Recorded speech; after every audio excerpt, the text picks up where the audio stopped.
बिस्मिल्लाहिर्रहमानिर्रहीम। आज का लेक्चर इंशाल्लाह अभी प्रैक्टिकल लाइफ के रिलेटेड दोबारा से हम पिछला लेक्चर ही ऑलमोस्ट रिपीट कर रहे हैं। That waves as a carriers of energy. देखिए energy one part from another part या one place to another place कैसे ट्रैवल करती है। ठीक है, बहुत सारे तरीके हैं जिसमें से अभी हम आज एक तरीके को देखेंगे, क्योंकि हमारा जो चैप्टर था वो था वेव्स के बारे में। ठीक है, तो हमने आज देखना है कि वेव्स जो हैं वो कैसे एक एनर्जी की वेव को या एनर्जी को एक जगह से दूसरी जगह पर ट्रांसफर कर सकते हैं। ठीक है, सबसे पहले तो हम उसी चैप्टर के जो राइट साइड पे जो साइड ब्लॉक्स होते हैं उसको हम देखते हैं। अच्छा, हमने दो वेव्स पढ़ी थी, मैकेनिकल वेव्स और electromagnetic waves. Mechanical waves simple simple सी बात थी कि वो मीडियम को पकड़ते पकड़ते जाती थी, मतलब एक एक पार्टिकल से दूसरे पार्टिकल को एनर्जी ट्रांसफर करती थी और फिर इस तरह ट्रैवल करती थी।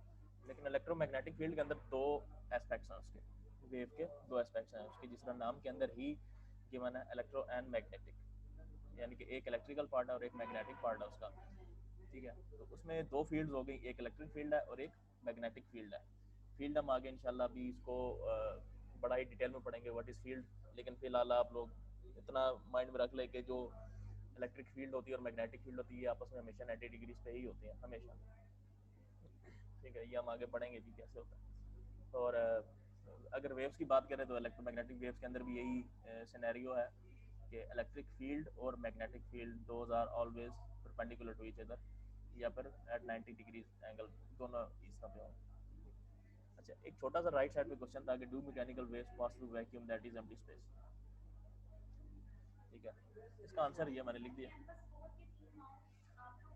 the mechanical waves cannot pass through the vacuum because they require medium for their propagation। अभी हमने बात की थी कि मैकेनिकल वेव्स जब मैकेनिकल वेव्स के लिए मीडियम का होना लाजमी अगर वैक्यूम है या फिर एम्प्टी स्पेस है तो वहाँ पर मीडियम अवेलेबल नहीं है, तो दैट्स वाई मैकेनिकल वेव भी पास नहीं कर सकती। ठीक है, फिर एक और साइड ब्लॉक है जो इंफॉर्मेशन है आपके लिए। ठीक है, ये अक्सर पेपर में आ जाता होता है कि why longitudinal wave move faster through solids than transfer waves. ठीक है, अब ट्रांसफर वेव्स क्या होता है कि इसमें अप एंड डाउन मोशन हो रही है लाइक अ वेव। ठीक है, इसमें क्रस्ट एंड ट्रफ्स आ जाते हैं, लेकिन लॉन्गिट्यूडनल वेव्स का क्या होता है कि वो अलोंग द सरफेस चलती है। ठीक है, हमने बात की थी कि जिस साइड पे वेव मूव कर रही है उसी साइड पे उसी के पार्टिकल्स की भी मूवमेंट होती है। और अगर हम सॉलिड्स की बात करते हैं तो उसके लिए शॉर्टेस्ट रास्ता यही है। ठीक है, अगर आप 1 मीटर रॉड की बात करते हैं तो उसके लिए 1 मीटर ही अप एंड डाउन मोशन की बजाय स्ट्रेट मोशन होगी 1 मीटर की, सिंपल जो मोशन है टू एंड फ्रो मोशन हो जाएगी, तो वो सिर्फ और सिर्फ 1 मीटर की ही होगी। लेकिन अगर हम अप एंड डाउन मोशन की बात करते हैं तो पहले वो ऊपर जाएगी वेव, फिर नीचे जाएगी, तो उसके लिए टाइम भी लग जाएगा और साथ में बात यह है कि उसके अंदर की जो रिस्टोरिंग फोर्स है वो ज़्यादा उसको मतलब कम रिक्वायर होगी।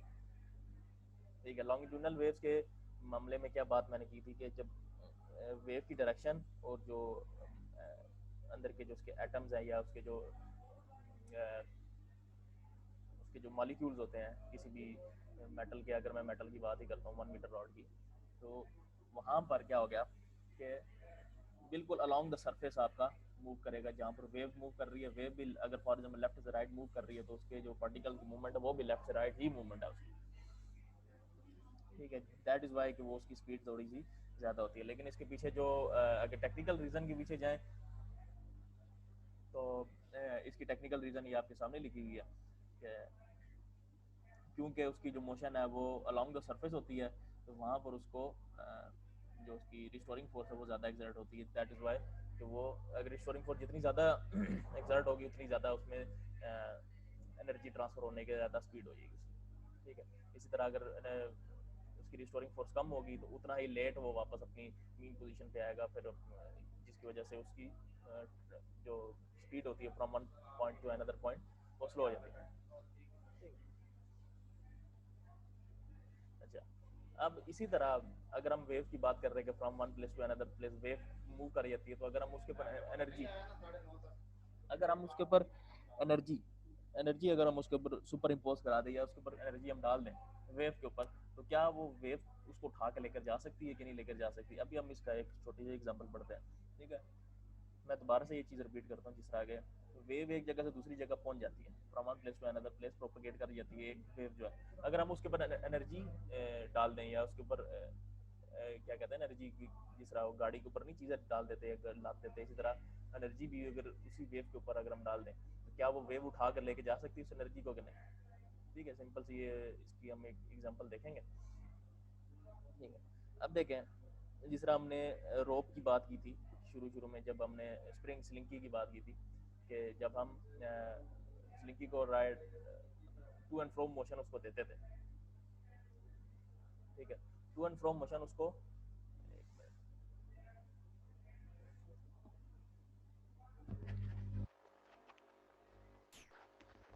अच्छा, अगर हम उसको टू एंड फ्रो मोशन दे देते तो क्या होता, लॉन्गिट्यूडनल वेव प्रोड्यूस होती थी, अप एंड डाउन करते थे तो ट्रांसवर्स वेव प्रोड्यूस होती थी, ठीक है। अब आपने क्या करना है कि उसी स्लिंकी या उसी रोप के ऊपर आपने एक जगह पर निशान लगा देना पेन के साथ या मार्कर के साथ, ठीक है।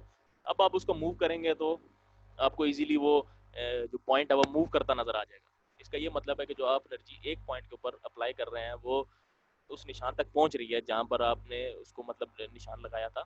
और इसका यही मतलब हुआ कि आपने एनर्जी वन पॉइंट पे दी और वही वाली एनर्जी ट्रैवल होते होते उस पॉइंट पर चलेगी जहां पर आपने निशान लगाया था, ठीक है। इसी तरह अगर आप उसको अप एंड डाउन मोशन देते हैं तो वो वाला निशान जो है, जो मार्कर से आपने निशान लगाया था रोप के ऊपर, वो भी अप एंड डाउन मोशन में मूव करना स्टार्ट हो जाएगा।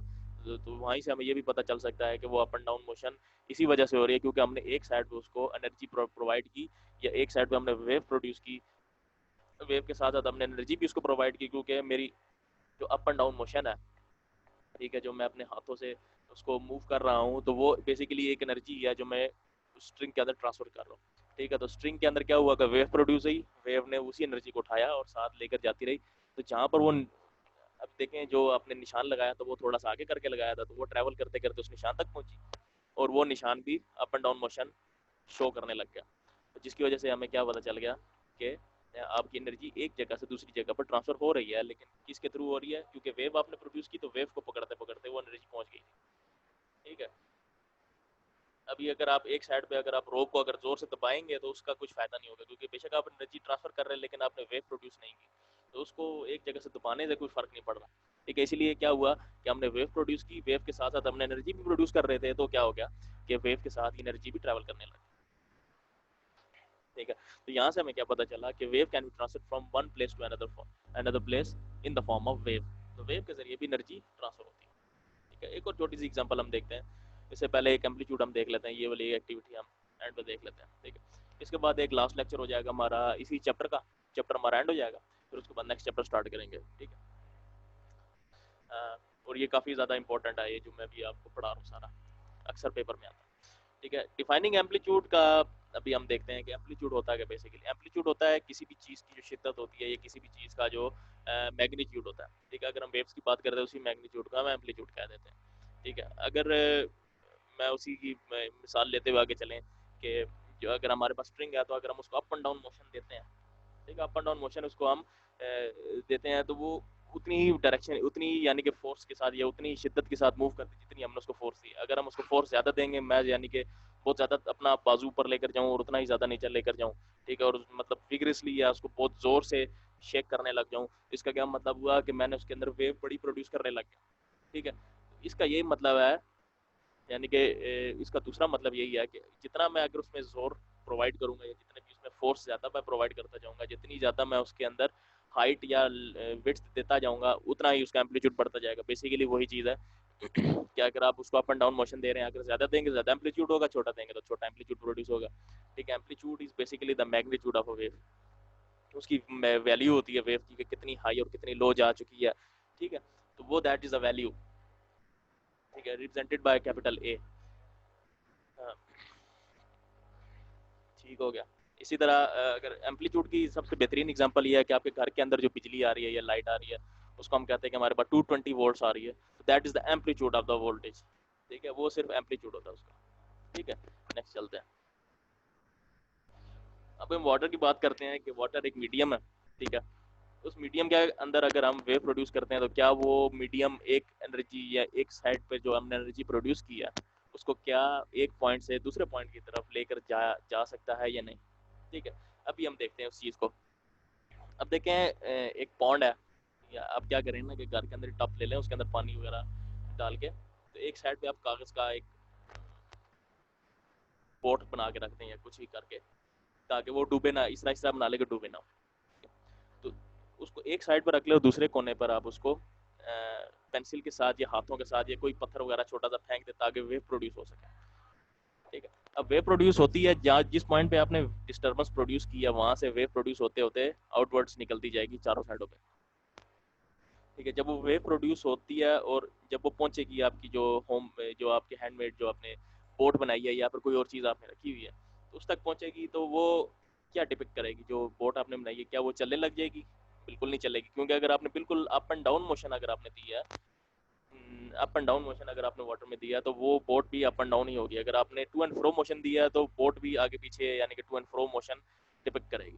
ठीक है, अगर आपने पानी को धक्का दिया या यानी कि जिस तरह वो पानी आप चलाते होते हैं इस तरह, तो फिर वो बोट भी चलने लग जाएगी। यानी कि जिस तरह की आप एनर्जी प्रोड्यूस करेंगे एक साइड वो वेव की फॉर्म के अंदर ट्रैवल करेगी, और जो ही वेव आपकी उस बोट के ऊपर टकराएगी तो वो एनर्जी सारी की सारी उसके अंदर ट्रांसफर हो जाएगी।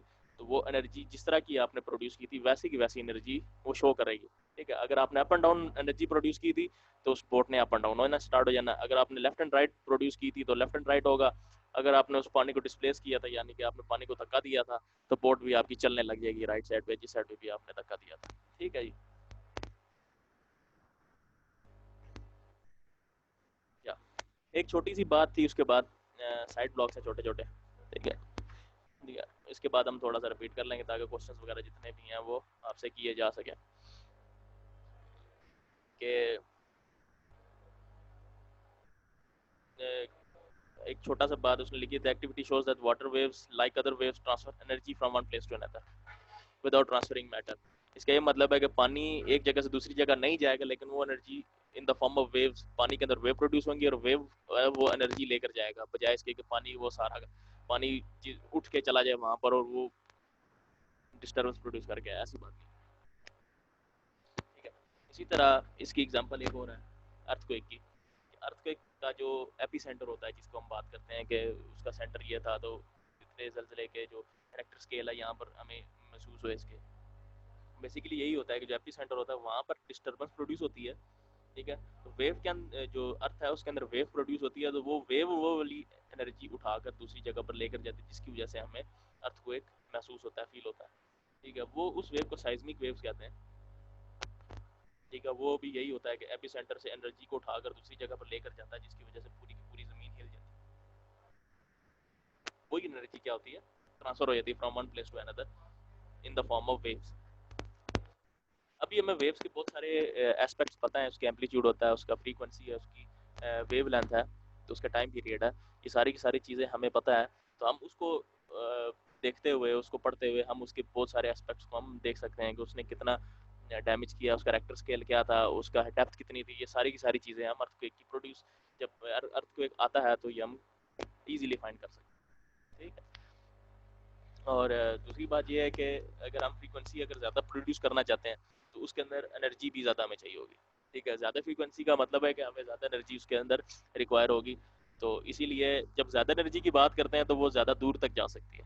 More energy means more travel time, एक जगह से दूसरी जगह बहुत दूर दूर तक जा सकते हैं। ठीक है, जिस तरह अगर मेरी साउंड है तो साउंड की फ्रीक्वेंसी इतनी ज़्यादा नहीं है, मेरी जो आवाज़ की फ्रीक्वेंसी है वो इतनी ज़्यादा नहीं है, दैट इज़ वाई कि वो एक कमरे से दूसरे कमरे तक बामुश्किल पहुँचती है। लेकिन जो आपके मोबाइल टावर्स के जो सिग्नल्स है उनकी फ्रीक्वेंसी बेतहाशा ज़्यादा है। ठीक है, दैट इज़ वाई कि वो एक मुल्क से दूसरे मुल्क तक भी जा सकती हैं। ठीक है, लेकिन वही बात है कि उस फ्रीक्वेंसी को प्रोड्यूस करने के लिए हमें बहुत ज़्यादा एनर्जी चाहिए होती है। तो फिर हम इन द फॉर्म ऑफ एनर्जी जो क्या कहते हैं ना कि वेव प्रोडक्शन जो एक इक्विपमेंट होता है काफ़ी बड़ा सा। ठीक है, पूरी पूरी बिल्डिंग जितना उनका इक्विपमेंट होता है वो उस वेव्स को प्रोड्यूस करते हैं, तो वो एक जगह से दूसरी जगह तक वेव पहुंचाने में उसके लिए फिर मदद होती है।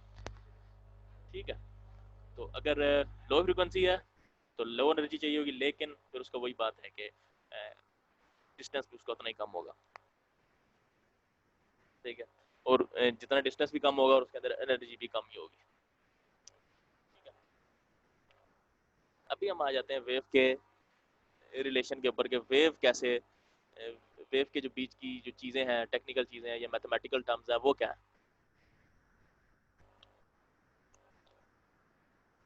ठीक है,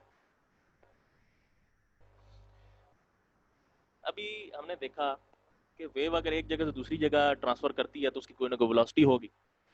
ठीक है, तो वेलोसिटी का फार्मूला होता है v is equal to distance या डिस्प्लेसमेंट डिवाइडेड बाय टाइम, यानी कि कुछ टाइम के अंदर कितना डिस्प्लेसमेंट उसने कवर किया, that is called the velocity. ठीक है, तो अगर हम इसी को लेकर चलें, देखिए वेलोसिटी तो हमें पता है, डिस्टेंस उसका क्या है, डिस्टेंस और टाइम क्या है। Distance is basically the lambda. Lambda का मतलब कि जो वेव की जो लेंथ होती है, वेव लेंथ जिसको बोलते हैं। ठीक है, मैं इधर आपको डायग्राम बनाकर दिखाता हूँ कि व्हाट इज वेव लेंथ। ठीक है, अगर आपकी वेव यहाँ से स्टार्ट होती है, यूं करती है, फिर उसके बाद दोबारा से स्टार्ट होती है, चलती जाएगी। इसका क्या मतलब है कि एक क्रस्ट से लेकर दूसरी क्रस्ट के स्टार्ट होने तक, क्रस्ट का मैंने आपको पहले भी बताया था कि crust is the highest point, trough is the lowest point. Highest point इसका ये जो टॉप पे नजर आ रहा है, ये है लोएस्ट पॉइंट आपका जो लोएस्ट लो पे नजर आ रही है। ठीक है, तो हाईएस्ट पॉइंट के स्टार्ट होने से लेकर मैंने हाईएस्ट पॉइंट के स्टार्ट होने तक ही देखा, तो ये इसकी वेवलेंथ है। ठीक है, वेव इसके बाद यहाँ से वेव दोबारा से यही चीज़ बन रही है, यानी कि यही चीज़ दोबारा रिपीट होती जा रही है। ठीक है, तो एक ही वेव हमने ली है कि जिसमें अप भी आ रहा है, डाउन भी आ रहा है, पूरा का पूरा। ठीक है, तो ये उसकी लेंथ होगी जिसको हम लेमडा के साथ रिप्रेजेंट करते हैं। ठीक है, तो ये डिस्टेंस हो गया वेव का, तो इस डी की जगह मैं लेमडा लिख सकता हूँ। ठीक है, और ये जो स्मॉल टी है, ठीक है, ये मतलब टाइम है। तो अगर हम वेव की बात करते हैं तो उसमें टी होता है टाइम पीरियड, कैपिटल टी होता है। ठीक है, which is equal to 1/f। 1/f का मतलब कि ये दोनों आपस में रेसिप्रोकल है।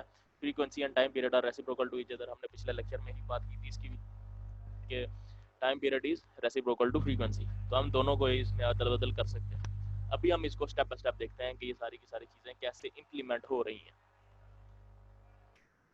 ठीक है, अभी हमने क्या किया कि बात हमने की कि distance, if distance is equal to lambda, तो हमने डी को लेमडा के साथ रिप्लेस कर दिया।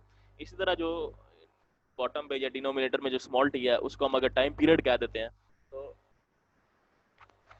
ठीक है, अगर हम उसको टाइम पीरियड बोलें तो हमने जब देखा जिस तरह के time period is reciprocal of frequency, तो अगर टी नीचे है तो एफ ऊपर आ सकता है इसकी जगह, मतलब T is equal to 1/f। ठीक है, मैं इधर आपको लिख के बता देता हूँ।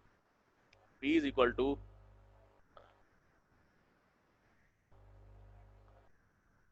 लेमडा है, नीचे टी है, टी की जगह मैंने लिख दिया 1/f। ठीक है, तो अब क्या हो गया कि ये वाला f थर्ड में था, ये ऊपर चला गया, या फिर इसको मैं ऐसे भी लिख सकता हूँ,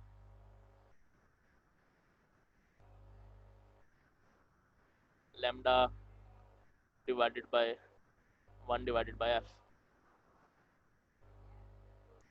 ठीक है, और एक छोटा सा एक रूल होता है मैथमेटिक्स का कि अगर आप डिवीजन को मल्टीप्लिकेशन में कन्वर्ट करते हैं तो सामने वाली जो डिवीजन के बाद जो टर्म है वो उसका उल्टा हो जाता है। 1/f है तो f हो जाएगा, f है तो 1/f हो जाता। ठीक है, तो लेमडा मल्टीप्लाई बाय 1/f की जगह क्या हो जाएगा, f। ठीक है, बेसिकली ये चीज़, ये हमारी इक्वेशन बन चुकी है, v is equal to F lambda या v is equal to lambda f, कुछ भी कर ले आप। ठीक है, तो बेसिकली ये चीज़ है। ठीक है, ये बुक्स के अंदर आपको गिवन था, जो मैंने आपको अभी थोड़ा सा करा दिया वो अलग। ठीक है, I hope this is clear आप लोगों को। ठीक है, फिर से मैं एक दफ़ा बताता चलूँ कि जब भी हम वेव की बात करते हैं, ये हम कहते हैं कि एनर्जी एक जगह से दूसरी जगह तक पहुंचती है, तो उसके अंदर डिस्प्लेसमेंट या वेलोसिटी की बात आती है। तो वेलोसिटी का फार्मूला था हमारे पास v is equal to D by T, या फिर distance divided by time, displacement divided by time. तो वेव की कंडीशन में डिस्टेंस इज वेव लेंथ। ठीक है, जो लेंथ उसकी होगी वो वेव लेंथ होगी, और टाइम उसका टाइम पीरियड हो जाएगा। ठीक है, वेव लेंथ तो चले आपकी एज इट इज रहेगी, लेकिन जो टाइम पीरियड है उसको अगर फ्रीक्वेंसी के अंदर लेकर जाते हैं तो v is equal to F lambda हो गया, या v is equal to lambda by T, ये दोनों इक्वेशंस ठीक है। क्योंकि न्यूमेरिकल्स के अंदर बाज़ औक़ात आपको फ्रीक्वेंसी गिवन होगी और बाज़ औक़ात आपको टाइम पीरियड गिवन होगा, तो आप दोनों वहाँ से निकाल सकते हैं इसीलिए। ठीक हो गया, और ये वाला न्यूमेरिकल अक्सर ए आते होते हैं, A C V is equal to F lambda और V is equal to lambda by T. 10th class के अंदर आपके बहुत ही कम ये हैं, इक्वेशंस बहुत कम है। ठीक है, फ्यूरी बहुत ज़्यादा है, ठीक है, और ये समझने वाली चीज़ है। अब यहाँ तक कोई क्वेश्चंस वगैरह हैं आपके तो कर लीजिए, नहीं तो मैं इसको एक दफ़ा दोबारा बड़ा स्पीड में रिपीट कर देता हूँ आप लोगों को कि स्टार्टिंग में हमने क्या बात की थी कि इलेक्ट्रोमैग्नेटिक फील्ड की बात की थी, इलेक्ट्रोमैग्नेटिक वेव्स, तो उसके अंदर दो एस्पेक्ट्स होते हैं, एक इलेक्ट्रिक फील्ड होगी और एक मैग्नेटिक फील्ड होगी, जो कि आपस में परपेंडिकुलर टू ईच अदर होती हैं। मैग्नेटिक फील्ड और इलेक्ट्रिक फील्ड का आपस में जो डायरेक्शन होती है वो 90 डिग्री की होती है। अगर इलेक्ट्रिक फील्ड सीधी चल रही है तो उसके बिल्कुल 90 डिग्री पे मैग्नेटिक फील्ड चल रही है लेट का, जिस तरह आप सामने देख रहे हैं येलो कलर की लाइंस बिल्कुल लेटी हुई चल रही हैं या वाई एक्सिस पे चल रही है, सॉरी जेड एक्सिस पे चल रही है, ठीक है। इसी तरह हमने एक क्वेश्चन था छोटा सा राइट साइड पे कि मैकेनिकल वेव वैक्यूम में चल सकती हैं, तो इसका आंसर है नहीं, क्योंकि उसके लिए मीडियम रिक्वायर होता है और स्पेस या वैक्यूम के अंदर कोई मीडियम नहीं होता, जिसकी वजह से मैकेनिकल वेव पास नहीं हो सकती। इसका यही मतलब हुआ कि अगर आप स्पेस के अंदर चले जाएं और आप बात करें एक दूसरे के साथ, तो आप एक दूसरे की आवाज़ नहीं सुन सकते, क्योंकि मीडियम ही नहीं है, ठीक है। बेशक आप एक दूसरे के कान के अंदर बोलते जाएं, वो नहीं सुन पाए। अच्छा, फिर बात हुई थी कि लॉन्गिट्यूडनल वेव्स ट्रांसफर वेव से क्यों फास्टर मूव करती हैं। इसमें दो एस्पेक्ट्स है, क्योंकि लॉन्गिट्यूडनल वेव का मतलब यही है कि जहाँ पर वेव मूव कर रही है उसी डायरेक्शन के अंदर उसके पार्टिकल्स या एटम्स भी मूव करते हैं। तो अगर हम सॉलिड्स की बात करते हैं तो सॉलिड्स के अंदर अगर वो जिस डायरेक्शन में वेव मूव कर रही है तो उसी डायरेक्शन में अगर उसकी पार्टिकल की मूवमेंट होगी तो वो थोड़ा सा जल्दी ट्रांसफर या एक जगह से दूसरी जगह ट्रांसफर जल्दी हो सकती है, और बजाय इसके कि ट्रांसफर वेव का उसमें ये है कि पहले वेव अप जाती है, फिर डाउन आती है, फिर अप जाती है, फिर डाउन आती है। तो एक तो बात ये होगी, फिर दूसरी बात ये है कि लॉन्गिट्यूडनल वेव के अंदर अगर हम सॉलिड्स की बात करते हैं तो उसके अंदर उसका जो रिस्टोरिंग फोर्स है वो बहुत ज़्यादा एक्सर्ट होती है। बहुत ज़्यादा एक्सर्ट होने से ये फ़ायदा है उसको कि उसके अंदर रिस्टोरिंग फोर्स के ज़्यादा होने की वजह से उसकी एनर्जी की ट्रांसफर बहुत जल्दी हो जाती है, यानी एक जगह से एनर्जी दूसरी जगह बहुत जल्दी ट्रांसफर हो जाती है। और जो फर्स्ट जो जिसको डिस्टर्बेंस क्रिएट हुई होती है, जो पार्टिकल को एनर्जी प्रोवाइड हम कर रहे होते हैं, उसकी कोशिश यही होती है कि वो अपने सर के ऊपर से वो एनर्जी जल्दी से जल्दी उतार कर अपनी मीन पोजीशन की तरफ दोबारा आ जाए। रिस्टोरिंग फोर्स बेसिकली यही काम करता है ना, कि अगर वो अपनी मीन पोजीशन से हट चुका है तो वो जल्दी से जल्दी अपनी मीन पोजीशन पे आ जाता है, अगर रिस्टोरिंग फोर्स आता है। अगर कम है तो थोड़ा सा टाइम लगा कर आएगा, ठीक है। तो ट्रांसफर वेव के अंदर क्या होता है कि उसकी रिस्टोरिंग फोर्स थोड़ी सी कम होती है। अच्छा, अब चले आगे कि waves as a carrier of energy, जो हमारी प्रैक्टिकल एग्जांपल्स हैं।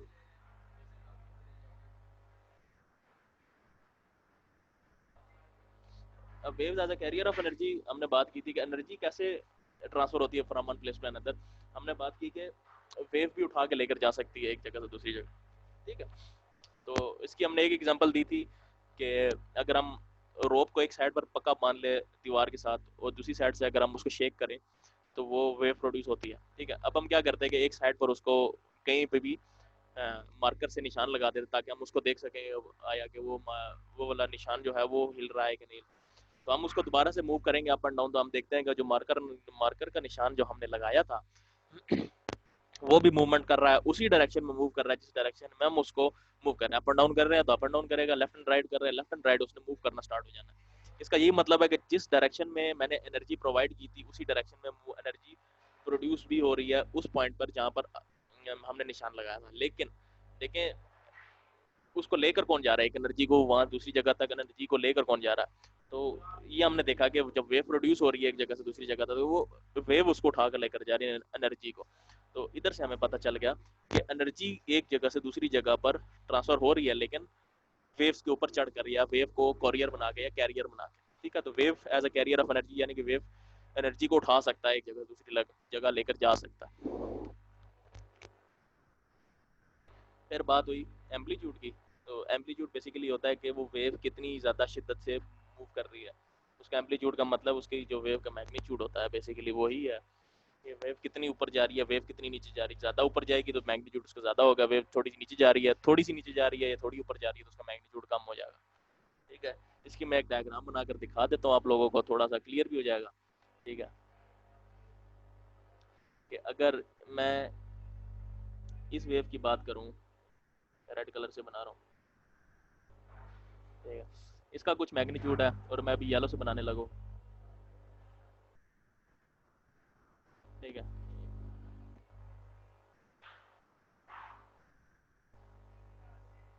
ठीक है, ये अभी येलो से जो मैंने बनाई है उसका मैग्नीट्यूड कम है, जो रेड से बनाया उसका मैग्नीट्यूड ज्यादा है।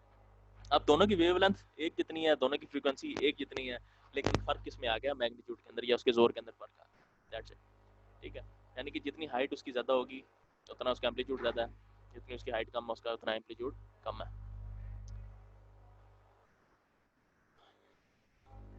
फिर हमने एक एक्टिविटी की थी थोड़ी देर पहले कि अगर हम एक पॉन्ड के अंदर एक कॉर्क रखते हैं, यहाँ पर इसमें एक कॉर्क रखा हुआ है जो बेसिकली लकड़ी का ही होता है। ठीक है, तो वो तैरता होता है पानी में, तो हमने उसको एक जगह पर रखा और दूसरी साइड पर हमने वेव प्रोड्यूस की। तो हमने देखा कि जिस डायरेक्शन के अंदर वेव प्रोड्यूस हो रही है, तो आया कि वो उस कॉर्क तक पहुंच रही है कि नहीं पहुंच रही। तो हमने क्या किया कि अप एंड डाउन उसके अंदर एनर्जी प्रोड्यूस की इन द फॉर्म ऑफ वेव्स। ठीक है, तो उसके अंदर वेव प्रोड्यूस हो चुकी हैं, तो वो जब प्रोपेगेट करेंगे from one place to another place, तो वो कॉर्क तक जब पहुंचेंगी, तो जिस डायरेक्शन के अंदर हमने डिस्टर्बेंस प्रोड्यूस की थी या जिस डायरेक्शन में हमने वेव प्रोड्यूस की थी, उसी डायरेक्शन में वो कॉर्क की भी डायरेक्शन, मतलब कॉर्क भी उसी डायरेक्शन में मूव करना स्टार्ट कर देगा। ठीक है, इसका यही मतलब हुआ कि एनर्जी ट्रेवल कर रही है in the water, but from one place to another in the form of, मतलब कैरियर उसका वेव ही है। यानी कि एक वेव जब प्रोड्यूस हो चुकी है, तो जब वेव उस जगह तक पहुंच जाएगी, तो वो जब वेव कॉर्क तक पहुंच चुकी है, तो एनर्जी उसने अपनी ट्रांसफर कर दी है उसके ऊपर, कॉर्क के ऊपर। तो जिस डायरेक्शन में हमने एनर्जी उसको प्रोवाइड की थी शुरू में ही वेव पे, तो वही वाली एग्जैक्टली एनर्जी उसके अंदर ट्रांसफर हो रही है। ठीक है, इससे हमें ये पता चला कि हमने एक जगह पर एनर्जी प्रोड्यूस की तो दूसरी जगह तक पहुंच गई, लेकिन in the as a carrier of wave, wave उसका कैरियर था, वेव ने उठा के उसको एक जगह से दूसरी जगह तक फेंक दिया। फिर कुछ हमने बात की थी कि अर्थक्वेक के अंदर जो वेव प्रोड्यूस होती हैं, साइज्मिक वेव प्रोड्यूस होती हैं, ठीक है, वो भी एक जगह से दूसरी जगह तक जाती हैं, लेकिन अर्थ को पकड़ते हुए। उसका जो मीडियम है वो क्या है, अर्थ है। तो मीडियम हो गया अर्थ, वेव होगी साइज्मिक वेव्स, उसका एपिसेंटर हो गया उसकी डिस्टर्बेंस की प्लेस। तो बाकी जहाँ पर आप बैठे हुए हैं, या अगर आपको अर्थक्वेक महसूस हो रहा है, तो आप क्या मतलब है हुआ कि आप वही वाली एनर्जी फील कर रहे हैं जो कि एपिसेंटर में एनर्जी प्रोड्यूस हुई थी। ठीक है, लेकिन वो आई कैसे आप तक, वेव्स के जरिए। ठीक है, तो वही वाली वेव्स हम पढ़ कर, तो यानी कि जो जियोफिजिसिस्ट होते हैं, जो ज़मीन के बारे में पढ़ते होते हैं, सारी की सारी चीज़ें यही चीज़ें, तो वो क्या करते हैं, इसी वेव्स को पढ़ते हुए वो वेव्स उनके पास आ जाती हैं, तो उसी वेव्स को पढ़ते हुए, उसी वेव्स की टेक्निकल चीज़ें एस्पेक्ट्स उनके देखते हुए, तो इजीली वो देख सकते हैं तो उसका एपिसेंटर क्या था, उसका मैग्नीट्यूड क्या था, यानी कितने रेक्टर स्केल का आया अर्थक्वेक, फिर उसके बाद कि उसकी डेप्थ कितनी थी, और ETC और बहुत सारी चीज़ें पता कर सकते हैं।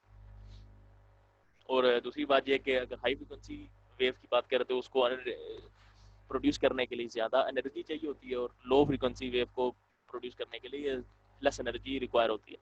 लेकिन हाई फ्रिक्वेंसी का ये है कि वो ज़्यादा दूर तक जा सकती है, लो फ्रिक्वेंसी थोड़ा सा कम डिस्टेंस तक ट्रैवल करती है। ठीक है, अब हम relationship between velocity, frequency and wavelength हम देखते हैं कि इसका मैथमेटिकल टर्म्स क्या है।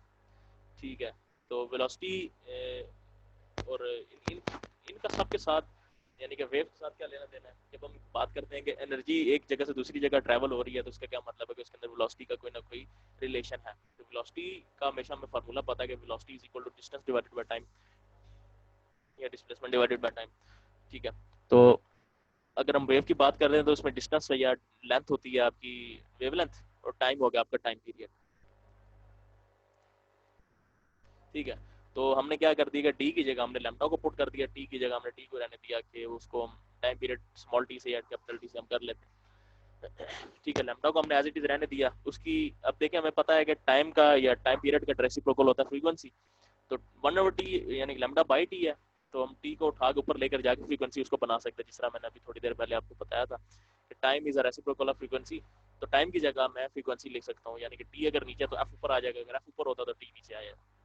ठीक है, तो ये वाली जो इक्वेशन है, ये आप देख लें, ये वाला बहुत सारे इसके अंदर जो न्यूमेरिकल्स है बेसिकली सारे इसी के ऊपर ही डिपेंडेंट होंगे, क्योंकि अभी तक हमने एक ही फार्मूला पढ़ा है, और उसके बाद कोई फार्मूला नहीं है इस चैप्टर में, एक फार्मूला टोटल, वो आपने याद रख लेना। कौन कौन से फार्मूले, v is equal to F lambda और v is equal to lambda by T. ठीक है, इसी पेज के ऊपर सारे के सारे आपके फार्मूलाज लिखे जा चुके हैं। ठीक है, वो मैं अभी आपको उसको हाईलाइट भी कर देता हूँ। ये देखें, एक ये फार्मूला है v is equal to F lambda, ये v is equal to lambda by T, और t is equal to 1 over F. Total ये 3 फार्मूलाज हैं। ठीक है, ये आप लोगों ने याद रखने, न्यूमेरिकल्स के अंदर काफ़ी काम आ जाएंगे। और ये बात है कि ये आपने घबराना नहीं है कि आपको दे दिया v is equal to F lambda, आप ये पूछते रहें कि ये लॉन्गिट्यूडनल वेव के लिए या ट्रांसवर्स वेव के लिए, ये दोनों वेव्स के लिए होती है बेसिकली। नॉर्मली ये वेव के लिए दिया हुआ सब। ठीक है, अब यहाँ तक कोई दोबारा से कोई क्वेश्चन आपके है जहन में तो आप वो कर लें। ठीक है, क्योंकि ये वाला लेक्चर समझ लेके दोबारा रिपीट हो चुका है, पिछले वीक को भी यही लेक्चर था हमारा।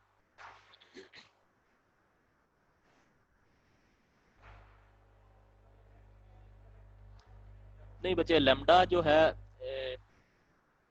लेमडा का स्पेलिंग आप देख ले पहले, LAMBDA, लेमडा।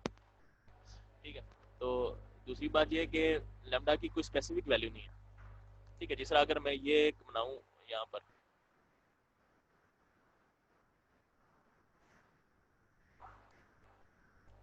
ठीक है, ये यहाँ पर मैं वेव बनाने लगा अभी।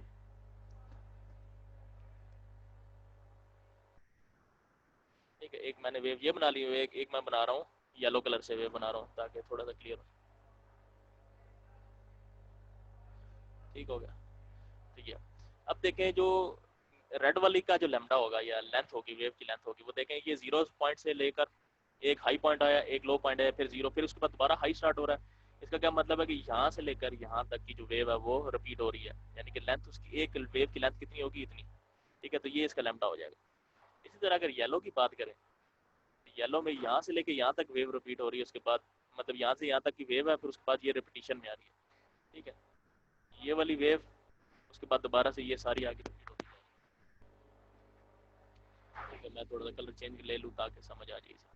ठीक है, इस पॉइंट से लेकर इस पॉइंट तक एक वेव है, फिर उसके बाद उसी पॉइंट से लेकर यहाँ तक दूसरी वेव है, यहाँ अगर मैं इसको कंटिन्यू करूँ तो यहाँ तक तीसरी वेव, मतलब 3 वेव्स हमारे पास